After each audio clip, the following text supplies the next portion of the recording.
민중의 소리 이완배 기자 만나겠습니다. 이완배 기자님. 네, 안녕하십니까? 예. 오늘은 경사가 있습니다. 네, 어떤 경사? 김용민 브리핑을 만드는 주식회사 여사 여풍이 광명시대를 열었습니다. 아, 일하셨군요. 네.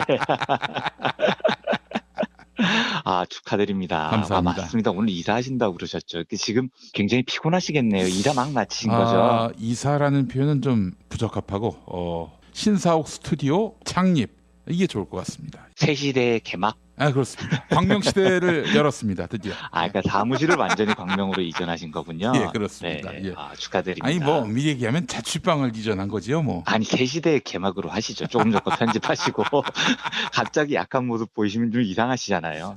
바로 이케아가 앞에 있습니다. 당분간 우리나라의 중심은 광명 원톱 체제로 간다고 봐야 되지 않을까요? 글쎄 말입니다. 이제는 네. 광명의 시대가 열렸어요. 예. 네. 광명에서 이제 여러분들께 광명 어린 그런 컨텐츠로 함께하겠다는 뜻을 말씀을 드립니다. 광명시대의 첫 방송을 하게 돼서 되게 영광입니다. 예. 광명 스튜디오에서 첫 번째 녹음입니다. 그래서 여기 신사옥 앞에 머릿돌에다가 첫 방송 이완배 이렇게 기록할 생각입니다. 내일 확인하러 가겠습니다. 예, 이완배 기자님 오늘 어떤 이야기 준비하셨습니까? 예, 오늘은 모처럼 아주 특이한 걸 해보려고 합니다. 동계올림픽 이야기를 드릴 텐데요. 예. 경제연구소 같은 곳에서 가끔 하는 동계올림픽의 경제적 효과 이런 게 아니고요. 이번 평창올림픽에서 가장 선전한 나라가 노르웨이입니다. 그런데 예. 이 노르웨이의 선전에 대해서 아주 특이한 분석을 한 외신이 하나 있어서 이걸 소개를 해드리고 싶습니다. 그리고 이 외신이 전하는 메시지에서 경제적으로 어떤 가치가 있는지를 함께 살펴보고자 합니다.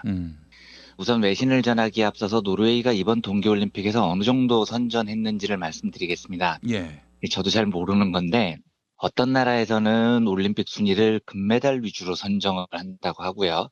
우리나라가 그렇게 하죠. 그러니까 금메달이 제일 많이 딴 나라가 1위가 되는 겁니다. 그리고 또 어떤 나라에서는 순위를 금운동 상관없이 메달을 전부 합쳐서 그 숫자로 순위를 매기는 것도 있다고 하더라고요. 예.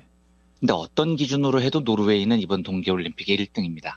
금메달 위주로 해도 노르웨이는 금메달 14개를 따서요. 독일하고 같은데 이때는 이제 은메달 개수로 구분을 하는데 은메달 개수가 노르웨이 14개, 독일이 10개 이렇게 해서 노르웨이가 앞섭니다. 전체 메달 숫자로 봐도 노르웨이는 금운동 다 합쳐서 39개. 그래서 31개를 딴 독일을 멀찍이 앞서 있습니다.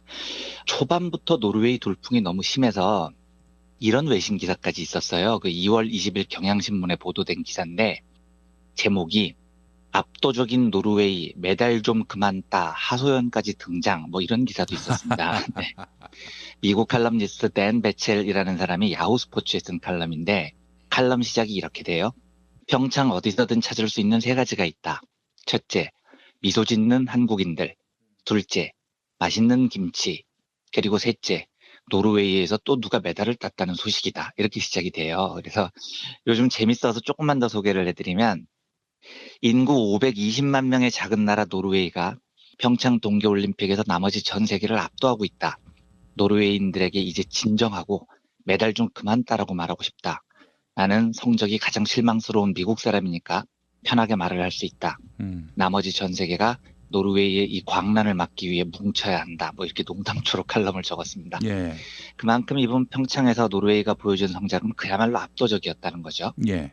근데 이제 인구가 520만이면 서울의 절반 정도 되는 나라인데 노르웨이가 왜 이런 성적을 거둘 수 있느냐에 대해서 굉장히 흥미로운 분석이 외신에 나왔습니다. 제가 오늘 소개해드리려는 기사인데요. 예. 평등주의가 평창올림픽에서 대성공을 낳았다라는 기사입니다. 저희 민중의 소리의 보이스 오브 월드라는 곳에 번역본이 올라와 있고요. 예. 원본은 영국의 유력지 가디언에 실려 있습니다. 예. 원 제목이 조금 더 자극적인데 No jokes allowed. The egalitarianism behind Norway's winter wonderland 이렇게 되어 있습니다. 그러니까 동계올림픽 노르웨이의 대성공을 이끈 평등주의 싸가지 없는 사람은 허락되지 않는다. 이런 번역점이 가능할 것 같아요. 미리 제가 전제를 드리면 저는 이번 동계올림픽에서 지금도 이슈가 되고 있는 많은 사건들 예. 김보름 선수나 노선영 선수나 또 이승훈 선수까지 최근에 엮여 있던데요. 이런 여러 사건이나 비상연맹 파벌 문제 이런 걸 말씀드리려는 의도가 전혀 아닙니다. 예. 저는 몰라요 그 분야를. 그리고 한국 상황하고 완전히 별개로 저는 이 기사가 좋았던 거예요. 그래서 제가 말씀드리려는 건 이 기사가 보여주는 경제 철학적 관점입니다. 이 기사를 통해서 국내 선수 중 누구를 비판하려거나 이런 의도가 전혀 없다는 걸 먼저 말씀드립니다. 예. 이 기사의 이제 상당 부분을 읽어보겠습니다. 조금 긴데 재밌으니까 편안하게 들어주셨으면 합니다. 예. 평창올림픽에서 노르웨이가 놀라운 성적을 낼 수 있게 한 철학이 약간 구식인 건 아닌가 하는 질문을 받았을 때 노르웨이 올림픽위원회의 톰 티베트 위원장이 웃으며 답했다. 맞아요. 구식이 최고예요. 노르웨이는 메달을 땄을 때의 짜릿한 순간을 위해 일반인들이 하지 않는 스포츠에 수백억을 쏟아붓지는 않는다. 그리고 풀뿌리 스포츠와 엘리트 스포츠가 직결되어 있음을 강조한다. 그러면서 우리들에게는 생소한 말을 한다. 노르웨이의 성공에서 동네 스포츠 클럽들이 핵심적 역할을 했다는 것이다. 티베트 위원장이 말을 이어갔다. 선수가 12살보다 어리다면 그에게 스포츠는 재미있어야 합니다. 그래서 그 나이대에서는 승자가 누군지를 신경 쓰지 않습니다. 대신 아이들이 11,000개의 동네 스포츠 클럽에 가입하도록 노력합니다. 현재 93%의 어린이와 청소년이 이런 클럽에서 정기적으로 운동을 하고 있습니다. 이렇게 하는 게 모두에게 좋습니다. 어릴 때 운동을 즐길수록 나중에 엘리트 팀들이 발굴할 인재풀이 커지니까요. 올림픽 메달을 땄던 선수들 모두가 동네 스포츠 클럽 출신입니다. 훌륭한 운동선수가 있으면 우리는 그들을 엘리트 스포츠 센터인 올림피아토펜으로 데려옵니다. 최첨단 스포츠 과학이 적용되는 건 이때부터입니다. 이 방식은 효과적, 그 이상의 이상이다. 이번 동계올림픽을 3일 남겨놓고 520만 인구의 노르웨이는 35개의 메달을 땄다. 독일이 25개로 캐나다가 24개로 그 뒤를 따르고 있다. 더욱 놀라운 게 있다. 노르웨이 스포츠 연맹의 한 해 예산이 하계와 동계 스포츠를 통틀어 1370만 파운드에 불과하다. 이것이 어느 정도 규모인지를 알기 위해 영국의 예산을 보자. 영국은 엘리트 올림픽 종목 스포츠에만 1년에 무려 1억 375만 파운드를 쏟아붓고 그중 800만 파운드를 동계 스포츠에 쓴다. 영국이 카누와 조종에만 쓰는 액수 정도가 우리의 전체 예산입니다. 노르웨이 올림픽위원회의 크리스터 클로스터 에이겐 부위원장의 말이었다. 노르웨이 운동선수들은 정부의 지원금만으로는 생계를 유지할 수 없기 때문에 일을 해야 됩니다. 그들은 목수이거나 배강공, 선생님과 학생들입니다. 평창올림픽 전에 영국의 컬링 선수들은 560만 파운드를 받은 반면 동메달을 딸 것으로 보이는 노르웨이의 혼성 컬링주는 돈이 필요해서 이베이에 자기의 운동기구 세트를 팔았다. 하지만 노르웨이 선수들은 부족한 돈을 우정으로 메운다. 그 동료에는 싸가지 없는 사람은 안 된다는 원칙을 엄격하게 적용해 더욱 강화됐다. 훌륭한 운동선수가 되기 위해 싸가지가 없어질 하등의 이유가 없다고 우리는 믿는다. 그런 사람은 우리 팀에 있을 수 없다며 평창에서 은메달과 동메달을 딴 알파인 스키의 쉐릴 얀스루드 선수가 설명했다. 동계올림픽이 비경기 시즌 때 올림피아토펜에서 함께 훈련하고 금요일마다 팀원들과 함께 타코를 먹으러 간다는 것도 도움이 된다. 그리고 1992년 올림픽에서 노르웨이 대표 선수였던 몰텐 아센이 밝혔듯 선수들 간의 끈끈함이 대단해서 최고의 선수들이 더 가난한 선수들의 트레이닝 캠프 경비를 대신 부담하는 일도 흔하다. 아센이 말을 이어갔다. 그런 태도가 우리의 스포츠 시스템 전체에 흐르고 있습니다. 돈이 너무 많이 들기 때문에 우리는 영국처럼 스켈레톤이나 봅슬레이에 참여하지 않습니다. 패러독스죠. 노르웨이는 매우 부유한 국가지만 사회주의적으로 일을 풀어나갑니다. 성공은 노력과 협력에서 나와야 됩니다. 이렇게 되어 있습니다. 예. 어떠셨는지 모르겠는데요. 저는 이 기사를 읽는 내내 아재 미소라고 하죠. 그 실실 웃는 미소가 사라지지를 않았습니다. 물론 이 기사에는 경제학적으로 분석할 게 굉장히 많습니다. 하지만 일단 4년 만에 열리는 세계 최고를 뽑는 올림픽에서요. 성적을 내기 위해 모든 것을 바치는 게 일상화되어 있는 영미식 자본주의 눈으로 보면 정말 멋진 경제 철학이 노르웨이 선수단에 녹아 있는 겁니다. 예. 싸가지 없는 사람은 안 된다. 우리는 함께 협동한다. 성공한 사람은 뒤처진 사람을 돕는다. 돈이 모든 것을 해결해 주지 않는다. 그리고 성공은 노력과 협력에서 나와야 한다. 이런 겁니다. 예. 이 이야기는 우리가 살고 있는 자본주의라는 세상에 사실은 굉장히 거대한 두 세상이 충돌하는 지점을 정말 명쾌하게 보여주는 거거든요. 예. 제가 많은 분들께 꼭 말씀드리고 싶은 건 우리가 이제 자본주의 사회에서 사는데 영미식 자본주의, 특히 미국의 영향을 매우 많이 받은 반공형 자본주의에서 살죠. 그러면서 자본주의라는 삶은 당연히 이런 거구나 하고 너무 쉽게 규정을 해버려요.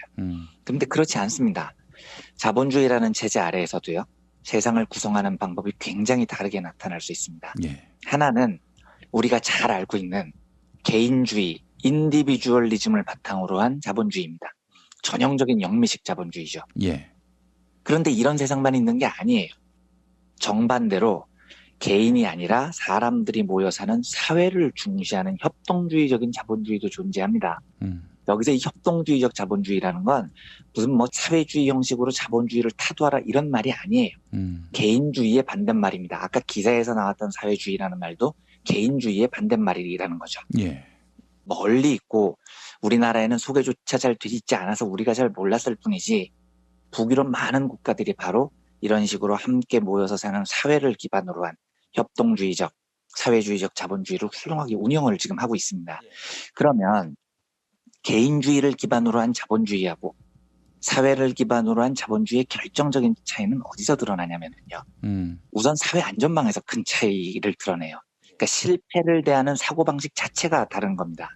개인주의형 자본주의는 개인이 제일 중요하기 때문에 패자에게는 죽음이 뒤따릅니다. 왜냐하면 졌으니까요. 졌으면 죽어야 되는 거예요. 패자들은 다 나가 뒤져야 됩니다. 대신 승자가 모든 걸 독식하죠. 이래서 영미식 자본주의 국가에서 올림픽을 대하는 모습을 한번 보십시오. 예. 제일 중요한 게 뭐냐면 투자 대비 성적이에요. 이게 제일 중요한 이슈가 됩니다. 그리고 투자 대비 성적에서 가장 중요한 건 메달입니다. 이런 기준으로 보면 메달을 못 딴 사람은 그냥 완전히 실패자가 돼버리죠. 대신 메달을 딴 사람에게는 막대한 부와 명예가 주어집니다. 이러니까 참가하는 선수들도 죽어라고 이겨야 되는 겁니다. 올림픽이라는 게 대부분 비인기 종목인데 여기에 올인했다가 실패하면 생존 자체의 위협을 받아요. 그러니까 얼마나 절박해지겠어요. 4년에 한 번 온 기회인데요. 그런데 사회와 협동을 기반으로 한 자본주의 세상의 모습을 보면요. 저기는 올림픽에서 메달 못 딴다고 죽지 않습니다. 국가대표 선수들이 선방공, 목수, 교사 이런 직업을 가지고 있어요. 이게 무슨 뜻이냐면 올림픽의 패배가 죽음을 의미하지 않는다는 겁니다. 패해도 얼마든지 사회에서 안전하게 살아갈 수가 있습니다. 이게 엄청나게 큰 차이인 거죠. 둘째로 승자에게 모든 것을 몰아주고요. 패자로부터 모든 것을 빼앗아가는 사회는 협동이 되질 않습니다. 이러면 이런 사회에서는 싸가지가 없는 사람이 유리해요. 왜냐하면 무슨 야비한 방식을 써서라도 이겨야 살아남으니까요. 반대로 공동체를 기반으로 한 사회에서는 양보와 협동이 가능합니다. 그래서 제가 아까 그 전에 드린 기사에는 이런 대목이 있죠.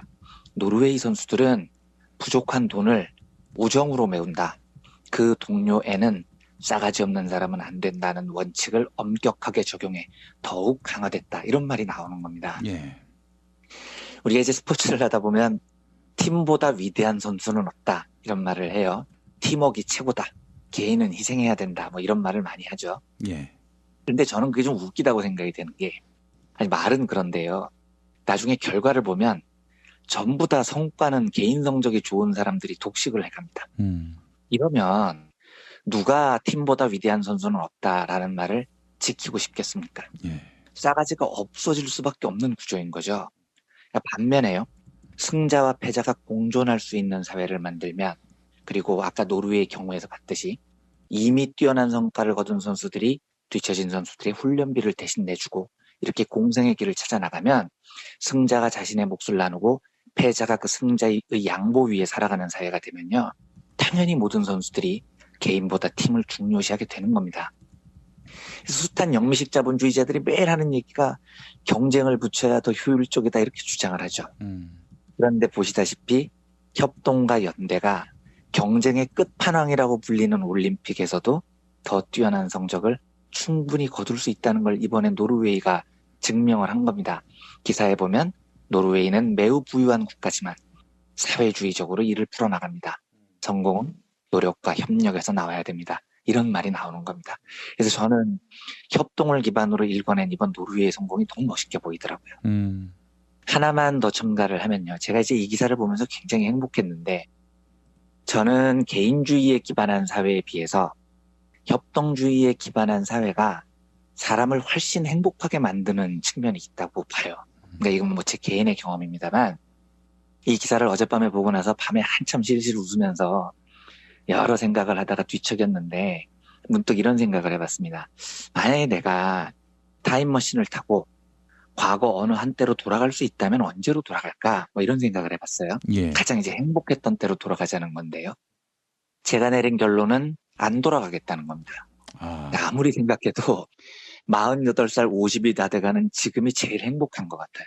왜냐하면 제가 속해 있는 직장 민중의 소리, 그리고 지금 김용민 PD님과 하고 있는 이 방송, 그리고 청취자 여러분들께서 보내주시는 따뜻한 연대, 이런 걸 제 평생 이렇게 강하게 느껴본 때가 없습니다. 그러니까 어떤 때로 돌아가 봐도 내가 사람과 함께 사는 사회 속의 일원이고, 그 사회 안에서 외톨이가 아니고 누군가 나를 돕고 있고 나도 누군가를 도우려 하고 있고, 이런 교감이 주는 행복이 지금만큼 클 때가 없었더라고요. 그러니까 아마 노르웨이 선수단은 이번 올림픽에서 제일 훌륭한 성적을 거둔 선수들이지만 아마 제일 행복한 선수들이기도 할 것 같아요. 메달을 많이 따서가 아니고요. 같이 뒹굴고 같이 먹고, 그리고 그 과정을 통해서 함께 성과를 내고, 강한 자가 약한 자를 배려하고, 그래서 그것을 올림픽에서 결과로 남기고 그 결과를 또 남간 하고, 이 과정이 아마 그 사람들을 정말 행복하게 했을 것 같습니다. 그러다 보니까 이제 살짝 질투심도 생기고요. 목표의식도 생기죠. 우리라고 저렇게 못하고 살 게 없지 않느냐는 겁니다. 그런 면에서 협동과 연대가 뭔가 그냥 가치적인 문제가 아니고 사람을 훨씬 더 행복하게 하고 네트워크가 사회가 되는 이 순간에도 더 세상을 효율적으로 발전시킬 수 있다는 굉장히 좋은 사례를 노르웨이 대표팀이 이번 평창 올림픽에서 보여준 것 같아서, 노르웨이의 대성공을 이끈 평등주의, 싸가지 없는 사람은 허락되지 않는다, 이 기사를 좀 행복한 마음으로 오늘 청취자 여러분들께 소개를 해드렸습니다. 예, 우리나라 운동선수들은 말이죠, 시합에서 좋은 성적 못 내면은 인생 낙오자가 됩니다, 사실. 그러니까 그게 제일 큰 문제인 겁니다. 아주 기초적인 학습도 받지 못하고 항상 운동하러 나가고, 이러니 성적이 안 좋거나 혹은 부상을 입어서 그만두면 할 수 있는 게 없어요, 사실. 게다가 사회 안전망도 아무것도 없죠. 재교육 시스템도 없죠. 그러니까 목숨을 걸게 되는데 그게 너무 안타까운 겁니다. 너무 안타깝습니다. 이런 걸로 봤을 때 성적으로 사람의 가치를 판별하지 않는 북유럽의 좋은 기풍, 이런 것들을 도입해야 정말 사람이 우선인 세상이 되지 않겠나 하는 생각을 해봤습니다. 자, 이현배 기자님 오늘 말씀 잘 들었습니다. 네, 감사합니다.